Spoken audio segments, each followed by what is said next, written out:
Harjoituksessa hevonen voi hikoilla jopa 10-15 litraa. Hevosen hikoillessa se alkaa nopeasti kärsiä kuivumisesta. Iän mukana hevosen elimistöstä katoaa suurin määrin elektrolyyttejä, eli natriumia, kloridia, kaliumia, magnesiumia ja kalsiumia. Elektrolyytit ovat tärkeä osa hevosen solujen toimintaa. Pelkän veden juotto ei riitä korvaamaan menetettyä nestettä. Fyysisen rasituksen jälkeen hevonen tarvitsee lisäsuolaa ja kivennäisiä, eli elektrolyyttejä nestetasapainonsa saavuttamiseksi. On hyvä opettaa hevonen juomaan lisäämällä veteen vaikka hyvänmakuista omenamelassia.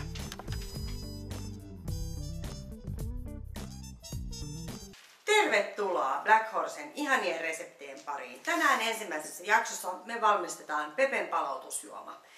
Siihen me tarvitaan Black Horse Premium elektrolyyttejä, joka liukenee veteen, omenamelassia, 10 litraa vettä, ämpäri, mitta ja sekoituskapusta.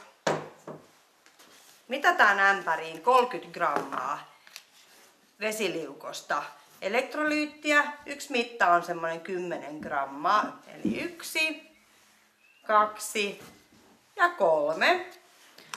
Sitten lisätään omenamelassi.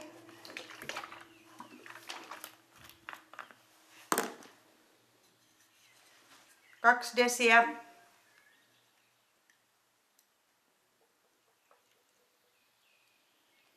Yksi.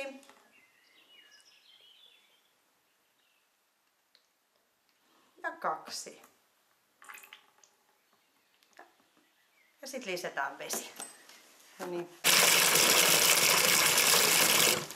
Noin, ja nyt juoma on valmis. Moni hevonen tykkää tästä vaahdosta, joka jää tähän pinnalle, jotenka ei muuta kuin juottavaa.